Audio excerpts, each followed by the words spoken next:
అలసిన వానికి ఊరడించు మాటలు. సహోదరుడు భక్తి సింగ్ గారి పరిచర్య నుండి సేకరించిన అనుదిన ధ్యానములు. ఏప్రిల్ 22. పైనుండి శక్తి పొందు వరకు అని చెప్పెను. లూకా 24:49. తాము చేపలు పట్టుటకు వెళ్ళిన గలిలయలోని తిబెరియా సముద్రమునొద్ద ప్రభువు వారికి ప్రత్యక్షమయ్యెను. శిష్యులు రాత్రంతయు ప్రయాసపడిరి గాని ఏమీ పట్టలేదు. సూర్యోదయమగుచుండగా యేసు వారికి కనబడి, పిల్లలారా, భోజనమునకు మీ వద్ద ఏమైనా ఉన్నదా అని అడిగెను. వారు లేదని చెప్పిరి. అప్పుడు ఆయన, దోనె కుడి ప్రక్కను వలవేయుడి, మీకు దొరుకునని చెప్పెను.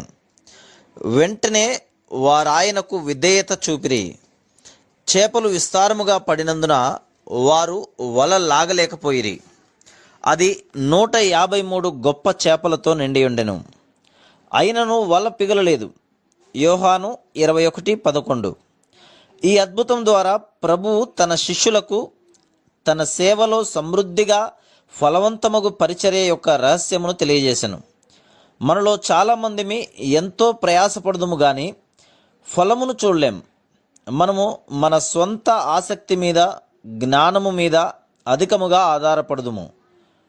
మనము సామాన్య విషయములలో కూడా దేవుని ప్రణాళికను తెలుసుకొను రహస్యమును ఎరిగి ఉన్న ఎడల దేవుడే వచ్చి మన ప్రయాసను ఫలవంతముగా చేయుటను కనుగొందుము. మన వ్యక్తిగత, కుటుంబ, సంఘ జీవితముల కొరకైన దేవుని పరలోకపు ఏర్పాటులోనికి మనం వచ్చిన ఎడల మనము పునరుద్ధాన శక్తిని పొందగలం.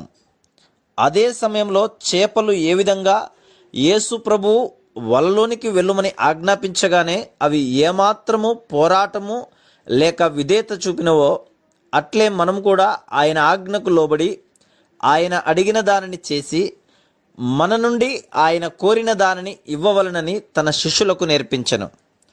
సృష్టికర్త యొక్క స్వరమును వినగానే ఆ గొప్ప చేపలు ఎటువంటి పోరాటము లేకుండా ఎంత క్రమమైన పద్ధతిలో ఆ వలలోనికి వచ్చినవి.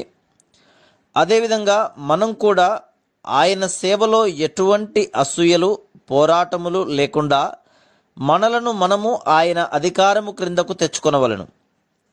శిష్యులు దరికి రాగానే అక్కడ నిప్పులను, వాటి మీద ఉంచబడిన చేపలను, రొట్టెయు కనబడెను. యోహాను 21:9. వారు తనకు విధేయత చూపుటచే వారి అవసరతల కొరకైన ఏర్పాట్లన్నీ ఆయన చేయుటను ప్రభువు వారికి చూపించెను. అది మనకు కూడా వర్తించును.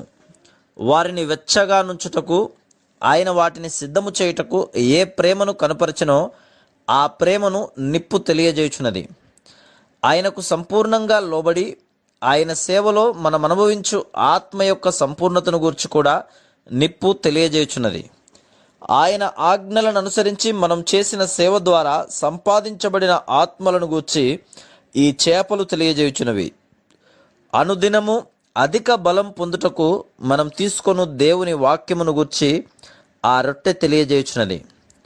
ప్రభువు పేతురును ఈ విధంగా ప్రశ్నించెను. యోహాను కుమారుడవైన సీమోను, వీరికంటే నీవు నన్ను ఎక్కువగా ప్రేమించుచున్నావా? నా గొర్రె పిల్లలను మేపుము, నా గొర్రెలను కాయుము. యోహాను 21:15-16.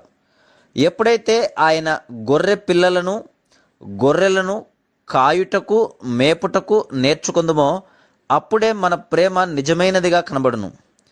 అక్కరలో ఇతరులకు సహాయపడ ద్వారా సంతోషముతో, సమర్పణతో ఒకరి భారములు ఒకరు భరించుట ద్వారా మన గొప్ప ప్రధాన కాపరి అయిన యేసుక్రీస్తు ప్రభు యొక్క ప్రేమగల హృదయమునకు సంతృప్తిని తీసుకొని రాగలము. Praise the lord.